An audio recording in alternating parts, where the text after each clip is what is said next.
안녕하세요. 직장인 씨입니다. 제가 처음에 대기업에 입사했을 때 많은 사람들이 축하를 해줬습니다. 저 역시도 굉장히 기뻤었고, 앞으로 안정적인 월급을 받고 그 안정적인 수입을 바탕으로 제 인생을 편하게 살 거라고 생각을 했었어요. 정말 고생 끝 행복 시작이라고 생각을 했었고, 당시 저희 집 사정이 굉장히 좋지 않았기 때문에 우리 집안 전체가 다 이제 좋아질 것 같다, 이런 아주 희망찬 꿈을 안고 회사 생활을 했었죠. 근데 지금 그 회사를 다닌 지 10년이 넘어 보니까 제가 그 신입사원 때 꾸었던 꿈들은 정말 다 헛된 꿈이라는 거를 알게 되었고요. 대기업에 입사를 한다고 해서 인생을 편하게 살 수 있다는 건 절대 아니라는 걸 알게 됐어요. 일단 대기업에 입사를 한다고 해서 특별히 뭐 중소기업보다 월급을 많이 받는 건 절대로 아니에요. 금액 자체가 물론 이제 중소기업 다니는 친구들하고 이제 비교를 해보면 적은 편은 아니에요. 확실히 저희가 많긴 합니다. 보너스까지 받기 시작하면은 이제 차이가 좀 나요. 그런데 그 차이라는 게 노후에도 충분히 안정적인 생활을 할 수 있다, 이런 수준은 아닙니다. 굉장히 부족하고요.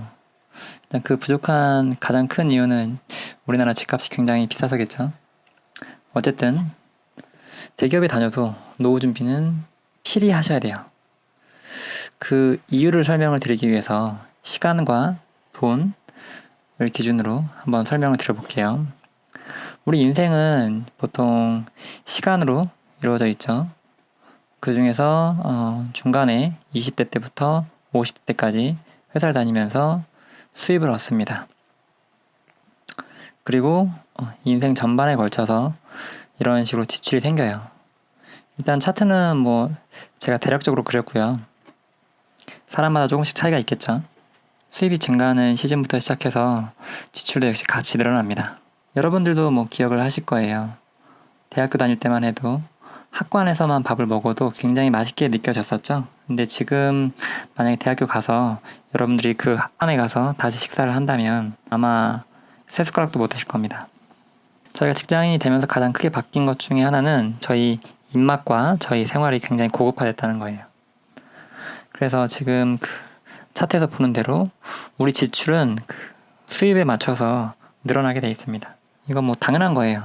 어쩔 수 없어요. 뭐 직장인들이 사치를 좋아하기 때문에 지출이 늘어나는 게 아니라 수입이 늘어나면서 그 주변 사람들과 같이 생활을 하다 보면 지출은 자연스럽게 늘 수밖에 없습니다. 그 다음에 은퇴 후에 우린 국민연금을 받죠. 회사 생활을 다니면서 부었던 저의 연금을 노후에 조금씩 받게 됩니다. 근데 그 차트에서 보시는 바와 같이 이 직장 생활을 하던 지출 습관을 갖고 계속 생활을 하려고 하면 이 연금이 턱없이 부족해요. 그럴 수밖에 없습니다. 근데 여기에 더 큰 문제가 있어요. 그 문제가 뭐냐면 바로 수입이 끝나는 시점과 연금이 시작되는 시점 사이에 공백이 있다는 거예요. 은퇴하고 나서 암흑기가 있습니다. 최소 5년에서 한 10년 정도 이런 암흑기가 있어요. 이 기간 동안은 수입은 없고 지출만 있습니다. 이 기간 동안에 어떻게 생활하냐에 따라서 정말 암울하게 생활할 수도 있고요. 앞서 벌어놓은 수입이 뭐 굉장히 많이 있다면 걱정을 안 하셔도 되겠지만, 그렇지 않다면 굉장히 어려울 수밖에 없습니다. 그래서 이 기간을 잘 버티기 위해서, 그 다음에 이 기간 이후에도 나의 안정적인 생활을 유지하기 위해서 제2의 수입이 필요하게 돼요. 여기까지는 팩트입니다. 어떤 직장을 다니든, 여러분들이 대기업을 다니든 중소기업을 다니든 공무원을 하든 무엇을 하든지 간에 제2의 수입은 무조건 필요해요. 어쩔 수 없어요. 이 제2의 수입을 어떤 식으로 준비를 해야 되는지를 한번 퇴직한 선배들 사례를 보면서 좀 살펴봤어요. 첫 번째는 그 대기업들이 거래를 하고 있는 중소거래처 아니면 중국회사, 이런 데로 이직들을 많이 하시더라고요. 제가 알고 계시는 선배들 중에서 한 80% 이상이 이런 식으로 이직을 하십니다. 이렇게 되면은 뭐 지금 받는 수입보다 적어지는 경우가 보통 많긴 해요.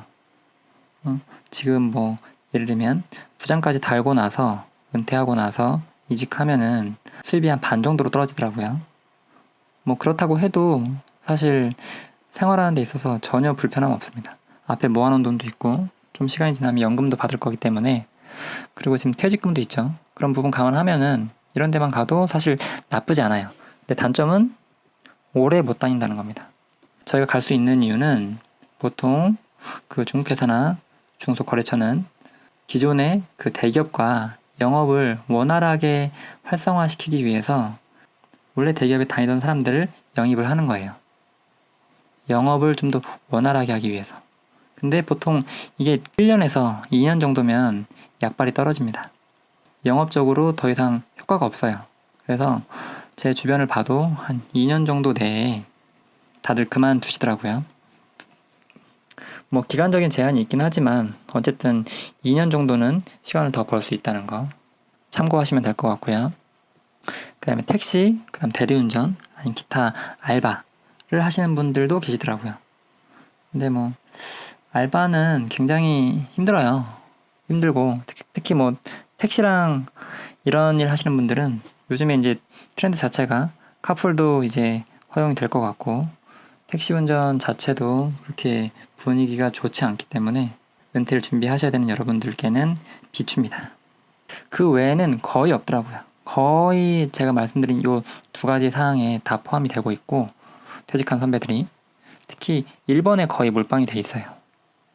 딱히 5년, 10년을 버텨줄 수 있는 그런 적절한 일을 하고 계시는 분들은 거의 없더라고요. 롤모델이 없습니다. 그래서 뉴스를 한번 봐봤어요. 뉴스에서는 혹시 뭐 배울 만한 게 없는지. 오늘 12월 25일 뉴스 중에서 가장 핫한 뉴스 중에 하나가 이 뉴스더라고요. 한국경제에서 퇴직금에 대출금 먼저 차린 치킨집, 남은 인생 빚 갚으며 살아야. 자영업에 대한 얘기죠. 이건 뭐 뉴스를 떠나서 여러분들께서 많이 이미 접해보셨을 거예요. 이런 이야기. 은퇴해서 뭐 할 거 없으면 치킨집이나 차리지, 카페나 차리지, 이런 거 굉장히 많이 있죠. 근데 많은 사람들이 똑같이 그 쉽게 할 수 있는 일들은 서로가 다 경쟁자가 되기 때문에 돈 벌기가 굉장히 어렵습니다. 수입을 남기기가 어려워요. 그런 걸 감안하셔서 하셔야 될 거예요. 그럼 여기는 치킨집들 얼마나 많이 하는지 한번 대충 확인을 해봤는데, 우리나라 자영업 순위 한번 좀 봐볼게요. 3등 치킨집이 한 37,000군데 있다고 해요. 굉장히 많이 있죠. 두 번째 편의점 약 41,000개 정도 있고요. 카페 91,000개 있습니다. 제 주변 사람 중에 치킨과 카페는 있어요, 이미. 근데 그분들께 이제 제가 수입을 여쭤봤는데 한 월 200 정도 벌더라고요. 그래서 오픈할 때부터 끝날 때까지 내내 일하고, 그 다음에 이제 같이 사는 배우자들도 똑같이 일을 도와주고, 그렇게 해도 200에서 한 300 정도, 인당 200, 300이 아니고 부부 기준으로 200에서 한 300 정도 벌더라고요. 어렵죠. 내가 드리는 시간과 노동에 비해서 굉장히 적은 수입을 낼 수밖에 없다. 경쟁자가 많기 때문에. 뭐 그럼에도 불구하고 이런 부분을 감내할 수 있다면 하시는 것도 뭐 괜찮다고 생각합니다. 그 외에 주변 지인분들 중에 안정적으로 사시는 분들이 없는지 한번 좀 찾아봤어요. 근데 일정한 그 패턴이 있더라고요. 안정적으로 사시는 분들은 바로 부동산 월세 받으시는 분들 굉장히 안정적으로 사십니다. 월세 받는 분들 중에 안정적이지 않은 분들을 단 한 분도 못 뵀어요. 치킨집 하다가 아니면 다른 사업하다가 망하신 분들은 종종 봬요. 주식하다 망하신 분, 어디 투자했다가 망하신 분 굉장히 많이 봤는데, 나는 부동산에 투자했다가 완전히 망했어, 이런 분들은 단 한 분도 못 뵀어요. 어떻게 생각하면 되게 당연한 거겠죠. 부동산은 실물이잖아요. 실물은 사라질 수 없는 가치예요. 그래서 망하기가 좀 쉽지 않습니다. 그런 상태에서 월세까지 안정적으로 받을 수 있다면 이만큼 좋은 게 없겠죠. 요 관련해서 제가 그 자영업자 업종별로 대출액 비중을 좀 확인을 해봤는데요. 자료는 금융감독원 거고요. 보면은 15년에 비해서 18년 9월 기준으로 부동산업 임대업이 대출액이 굉장히 늘었죠. 7%가 늘었습니다. 부동산업 대출액이 왜 늘었을까요? 이 부동산업 임대업이 굉장히 사업적으로 가능성이 높다라고 판단을 했기 때문에 굳이 빚을 내서까지 사업을 한 겁니다. 올해 9월에 9.13 대책 등 부동산 관련해서 규제들이 굉장히 많이 나오고 있지만 제가 보기에는 오래가지 않을 거라고 생각을 해요. 왜냐하면 정부에서도 부동산이 계속 감소하는 게 굉장한 부담입니다. 우리나라에서 전세, 월세보다 부동산을 갖고 있는 사람들이 더 많아요. 인구수 자체가. 근데 그 부동산을 갖고 있는 분들이 자기 집과 자기 부동산이 계속 하락한다면 현 정부에 대해서 좋은 생각을 갖지 않겠죠. 그렇기 때문에 이 부동산에 대해서 계속적으로 강력히 규제를 할 수가 없습니다. 자영업자 비중을 봐도 한 30에서 40% 정도가 부동산업 임대업일 정도로 나머지 제조업이나 도소매업보다 압도적으로 많죠. 이 부동산업 임대업이 굉장히 좋은 업종이다. 이 부분을 생각을 하시고 제2의 수입을 준비하시는 게 좋을 것 같아요. 그래서 제가 생각했을 때 이미 지금 돈이 충분히 있다. 돈을 충분히 모았다. 직장 생활을 하면서 아니면 부모님이 많이 줬다. 그런 분들은 임대업을 지금부터 하시는 게 굉장히 좋다고 생각을 하고요. 돈은 없는데 은퇴가 아직 많이 남았다. 은퇴하기까지 시간이 충분히 남았다. 이런 분들은 임대업을 미리 준비하시는 걸 추천을 드려요. 임대업 준비가 뭐냐면 지금같이 부동산 시황이 좋지 않은 시기에는 돈을 충분히 모았다가 총알을 모았다가 부동산을 사서 하나하나 사서 임대업을 은퇴하기 전까지 미리 준비를 해야 한다는 거죠. 실제로 제 지금 직장 동기들 중에도 이런 식으로 임대업을 미리미리 준비를 하고 있는 친구들이 굉장히 많이 있어요. 처음엔 자금이 없으니까 집을 사서 전세를 내놨다가 조금씩 돈을 갚아가면서 월세로 돌리는 거죠. 제 주변 상황을 보니까 실질적으로 월세를 한 3군데 정도 받으면 현재 기준으로 100만 원 이상 전체 총액이 월세 받는 총액이 100에서 한 150만 원이 넘어가게 되면 어느 정도 안정적으로 생활할 수 있을 걸로 예상이 됩니다. 시뮬레이션을 돌려보면. 왜냐하면 국민연금이랑 개인연금이 월 100만 원 이상씩 들어올 걸로 예상이 되기 때문에 현재 가치 기준으로. 그래서 월세가 100만 원만 넘어주면 총 수입이 200이 넘어가주죠. 그렇게만 되면 사실 나쁘지 않습니다. 돈은 없지만 은퇴가 많이 남으신 분들은 미리미리 갭 투자나 아니면 가격 대비 효율이 좋아 보이는 이런 부동산들을 잘 구매를 하셔서 임대업 준비를 미리미리 하시는 게 좋다라고 생각을 합니다. 이제 가장 문제는 이 마지막에 해당되는 분들이에요. 돈도 없고 시간도 없는 분들, 당장 은퇴하셔야 되는 분들. 저는 그 두 번째 부류에 해당이 돼요. 마지막까지는 아니고요. 근데 실제로 제 선배들 중에도 마지막에 해당되는 분들이 굉장히 많이 있습니다. 근데 그분들을 보고 있으면 참 어떻게 나중에 사실지 좀 굉장히 궁금하더라고요. 왜냐면 제가 알기로 집 한 채밖에 없고 이제 은퇴하시고 퇴직금으로 사셔야 되는데 과연 사실 수 있을까? 굉장히 궁금합니다. 나중에 그분들이 퇴직하고 나면 제가 정기적으로 한번 여쭤볼 생각이에요. 어떻게 살고 계시는지. 이 대기업 다니시는 분들이 굉장히 안정적으로 25년, 30년을 근무를 해오셨기 때문에 살아오셨기 때문에 퇴직 준비를 전혀 안 하십니다. 전혀 안 하세요. 나중에도 안정적으로 살 거라는 그런 희망이 있나 봐요. 제가 알기로 집 한 채밖에 없어요. 월세 받는 데도 없고. 그러면은 안정적으로 살 수가 없거든요. 그렇다고 뭐 자식들이 용돈을 많이 주냐? 그럴 것 같지도 않아요. 그런데도 불구하고 은퇴 준비를 하나도 하지 않고 계세요. 그때 가서 은퇴하고 나서 치킨집 했다가 망하면 어떡합니까? 치킨집도 해본 사람이 하는 거예요. 장사도 해본 사람이 하는 겁니다.